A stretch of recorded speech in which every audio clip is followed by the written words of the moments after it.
I'm back with the Custodians here on Craftworlds Il Solace to hunt down some Eldar. Hello Barnyard fans, my name is Jack, as you all know, the narrator for the game and player for today. That's right, I have returned for today's game between Craftworlds Il Solace and the mighty Custodes. The Emperor has deduced that if these Eldari escape with the fortunes of Pavonus alongside their brothers the Drakari, that there may be problems down the line. So they've come to the Eldari's home turf to snuff them out before they get away for good. If you missed the introduction video for this tournament, I strongly suggest you go and watch it now. Today's mission is Priority Target from the chapter approved 2020 handbook. There are 5 objective markers on the table, 4 of which are moved by the 2 players up to 6 inches each before the game begins. As usual, both players will score primary points for holding 1, holding 2, and holding more points than their opponent, and also select 3 secondaries rewarding up to 15 points each. Before the game begins, I would like to remind you all to subscribe down below, join our Discord for free, and also go and vote on your favorite player in the tournament. Otherwise, welcome to Game 1 of the Barnyard Bat Rep Beatdown.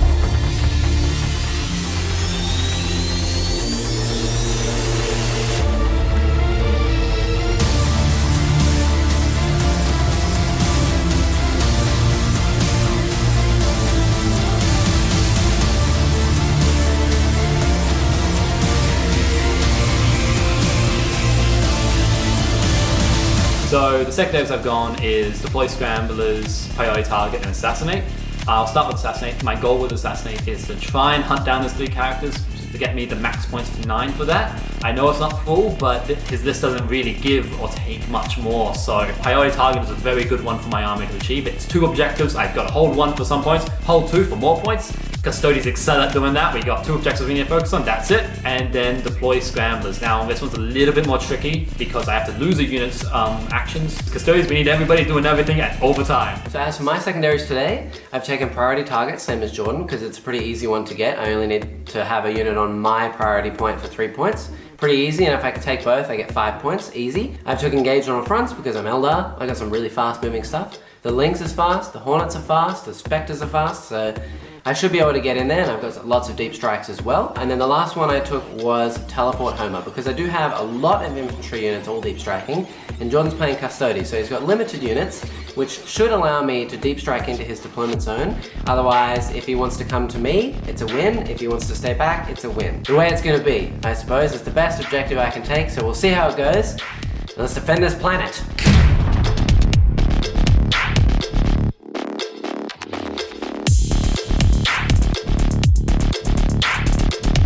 For the Emperor, for the 10,000. We rolled off to see who has to take the first turn. Oh! Double 1! Double Snake one. Eyes. And after a reroll, Jordan edged it out with a 2. Oh, 2! Custodes, turn 1. Before the game could begin, I spent 2 of my CP on Phantasm, which allows me to redeploy up to 3 units to keep my Shadow Spectres safe. Jordan begins his turn by moving forward with just about everything. The Sagittarum stay behind on the point and begin deploying Scramblers in Zone 1. We jump quickly into the shooting phase for some opening salvos. Starting off with the bikes into my Cobra. Because their melter missiles get rerolls. Thank Christ for rerolls. yeah. They managed to get a total of 5 wounds through with melter missiles. Funnily enough, all the bolters did 4 wounds, of which I passed only 1. 3 ups. But luckily, I had a 6+ Feel No Pain, which saved all 3. Jordan's only other shooting from the Kronos Grav Carrier chipped 7 wounds off my poor Hornet on my left flank, leaving it with just only 1 left. We then jumped into the charge phase, where Jordan not only decided to charge the carrier into my Falcon, but re-rolled a 10-inch charge and actually made it on a 12. Oh! Contesting my point, the 2 tanks battled it out, both doing no damage of course, but surprisingly, the Falcon did hit and wound all 3 attacks on 6s and then 5s. Oh yeah, do you attack that? 6s. Oh! I get a Okay. reroll. Oh! And hit him winning on 4s or 5s or something, and I get a reroll. I am T8, so 3 wounds, baby. 3 wounds. 3 Take ups. that. 3 up armors. Oh. An interesting position to be in. Tell me in the comments below, what would you do right now? As we move into my turn 1. I begin my turn by moving up into the middle of the board with just about everything.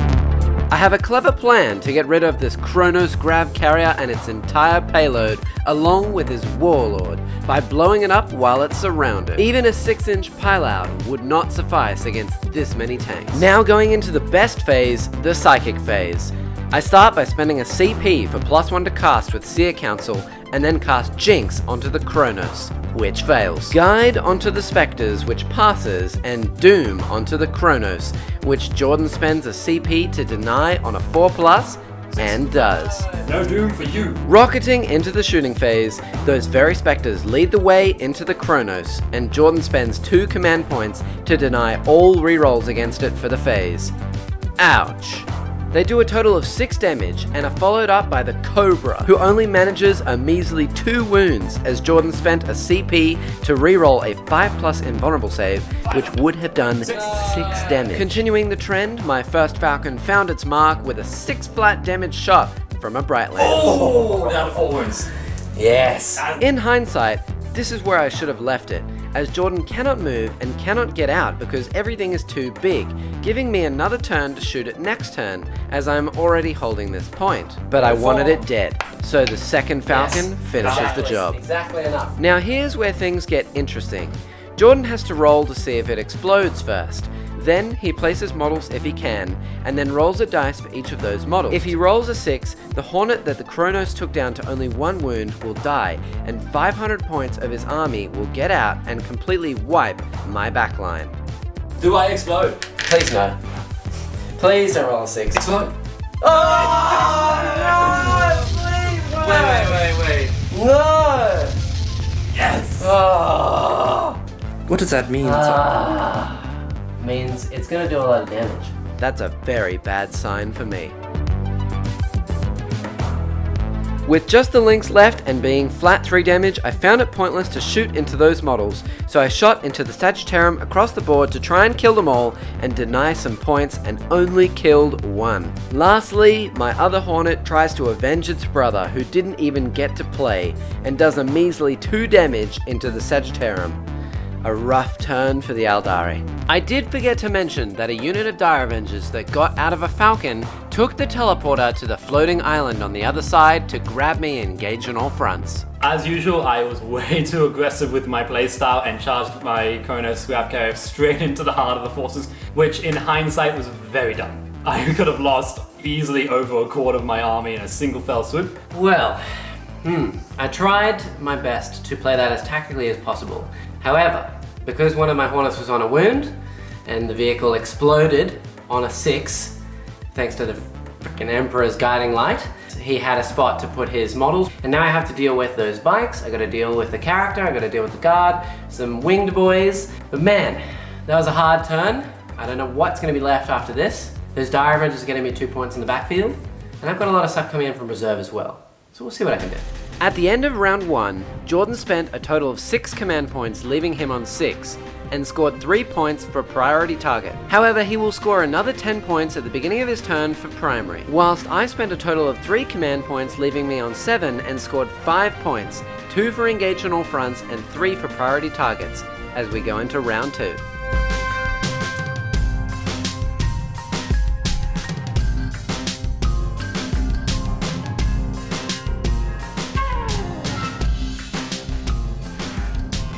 Jordan's turn 2 began with his bikes moving into the middle of the board, his Vexilla moving backwards onto the point, and everything else chugging forwards into my line. Before we could move onto the shooting phase, Jordan also deep struck his Melter Lads in the back corner, exactly where I wanted them, because I pulled off a sneaky stratagem called Forewarned with my guided Spectres and managed to shoot and kill 3 out of 4 of them before they could even fire.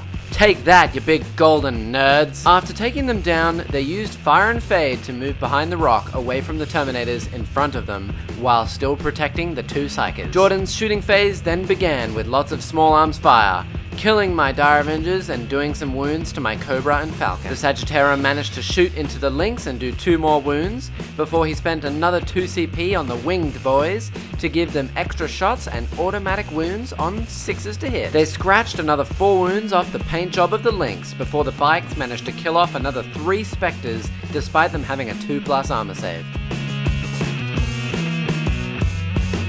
The charge phase proved even worse for the Aeldari as Jordan made every single charge against the Cobra, Lynx, Falcon, my 2 Psykers, and even the Shadow Spectres through a guided overwatch on the last Melter Spear.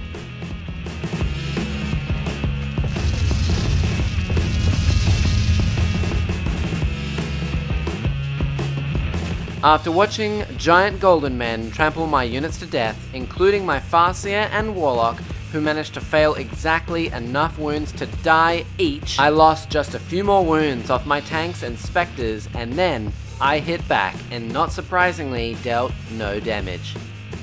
With all my units in combat, my Spectres now in the hospital, and my 2 Psykers gone, it's looking extremely dire for the Aeldari. Let's see what I can do in my round 2.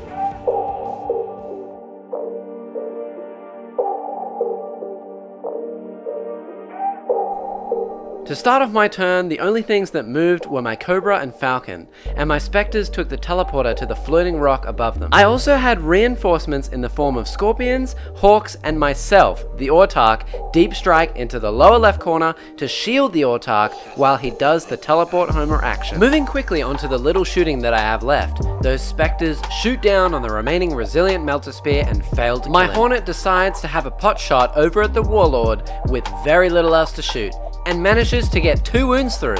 I spent 2 command points on the Cobra to allow it to fall back and shoot, so it could have a go at shooting into the Sagittarum. 2d3, watch me roll a 1 or 2 again. There it is. And now 6. 4 ups. Open. Killing just the 1 guy with 1 mortal wound. Although it did manage to get its Bright Lance through on the Vexilla, rolling a 3 for the damage, taking him down to just 1 wound remaining.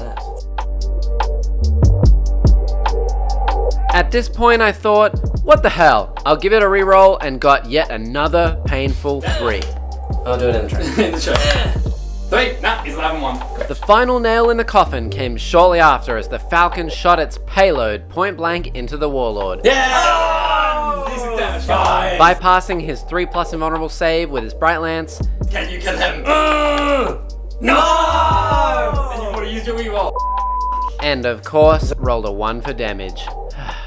No rerolls left. Lastly, my Lynx shot in combat and did no damage, which brought us over to the charge phase where Jordan's Vexilla heroically intervened into my Cobra and chipped another 3 wounds. I tried my best to run him over, seeing as he only had 1 wound left, but didn't manage to hit even once. With that decimation of a turn finally over for the Aeldari, the next turn is looking very much like their last. That battle round went rather well, for my opinion. Yeah, it just went well. I made my saves whenever he shot. I, generally speaking, made my saves.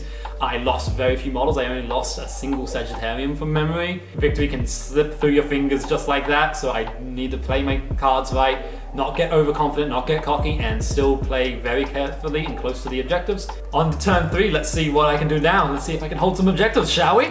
Well, they went about as expected, I would say, for a game on my channel.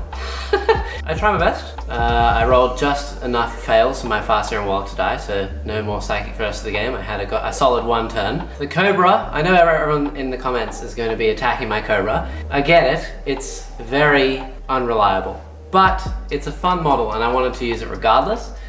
If Jordan could fail some saves, that would be nice.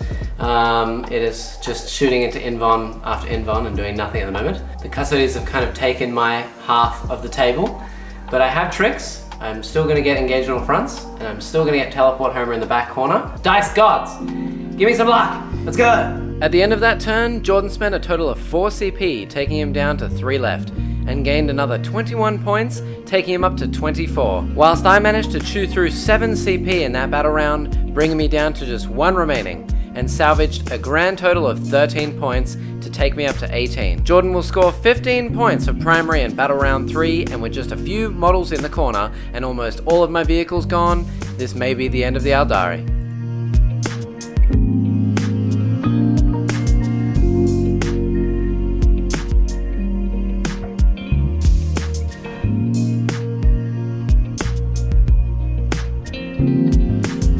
In turn 3, Jordan consolidates his control over the map by moving his bikes over once more to touch my Cobra. His Terminators take a stroll towards the teleporter in the back to try and make use of it for future turns, and everything else stays put on the points they're on to make sure that the world is theirs.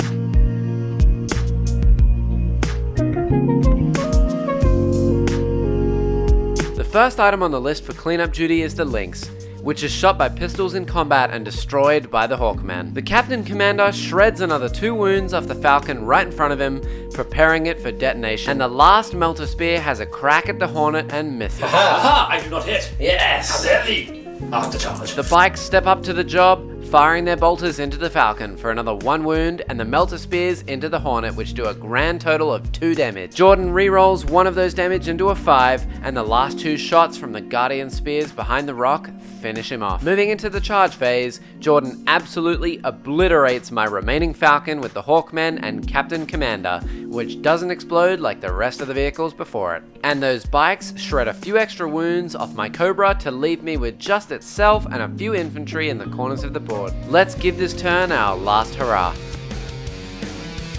In my movement phase, I fall back with my Cobra and spend my final 2 CP on feigned retreat so I can still shoot. I bring the Spectres down from the top of the rock to hold the point and shoot the last Melter Spear in the face. I swing my Hawks that were protecting my Autarch onto the point and maintain my position, hiding very bravely in the corner of the board. Before we could go into the shooting phase, my last unit arrived from reserve. 5 Rangers came in through the webway pad and shot into the Vexilla across the map, giving me engaged on all fronts and headshotting the last wound off the Vexilla. Otherwise, the Hawks, Cobra, and Spectres all shot into their relative targets and didn't manage to break through Jordan's unshiftable invulnerable save. At the end of turn 3, Jordan spent 3 command points, taking him down to just 1, and scored a whopping 30 points, taking him up to 54. Whilst I spent my last 2 command points and only scored a measly 7, taking me up to 25. At this point, I had to concede, and after talking out the rest of the game, we decided on a final score of 84 to 48. That went extremely well. Contrary to what going into this, I was like, man, I haven't played in a while, I don't know how it's going, I'm just going to go aggressive, go as hard as I can, see what happens. And it turned out it worked. Definitely wasn't actually expecting that result. It was a fantastic game, definitely some dice went well and truly into my favor. Claimed victory for me to this day, because my tactics were very kind of just run forward and hit in the face. But yeah, fantastic game overall. I'm looking forward to next round, and see you guys in the battlefield again. Sorry, Eldar players. I had to concede. I did what I could. Ultimately, I think that, yes, as everyone will say, although the book does need an update, but ultimately I think it was the dice today that let me down. I tried my best to surround units. I fell back through teleporters, I pulled some tricks, forewarned with my Shadow Spectre unit to wipe out those Melter Spears, but it just was not enough. The Cobra as well, yes, everyone will say it didn't pull its weight. It totally could have. It could have one-shot everything, but also on the flip side, I did roll 3 shots instead of 6 for it every single turn. I couldn't get through the invulns. I would either miss or not wound, or he would pass a save. So, yes, I'm done. I'm out with a score of 48. Craftworlds El Solis has fallen. Once again, it's a sad day, but hopefully the Drakari will come through for me. Jack, you're on your own. Before you all scamper off into the interwebs, I'd like to share with you the statistics on your favorite players. Make sure you go and vote below. Subscribe and follow along with the next game, which will be coming out in 2 weeks. Definitely make sure you go and check out our 3 sponsors, in particular the Tray Tinker, who supplied us with this amazing dice tray. You can use code BARNYARD for 10% off your total order. Join our Discord down below for free, and if you're feeling extremely generous, you can support our work here by joining us on Patreon. It would mean the world to us, and we love all of you. Which is currently Ben, George, Connor, and Julie. Now that Craftworlds El Solis has fallen, and the Custodes have taken their place in the universe, what will be in store for the next episode of the Barnyard Batrap Beatdown? You can find out next time here on Barnyard Wargaming. Special thanks to Jordan for joining us for this game. Make sure you show him some love in the comments, and otherwise, my name has been Jack, and we'll see you all in the next episode. Peace.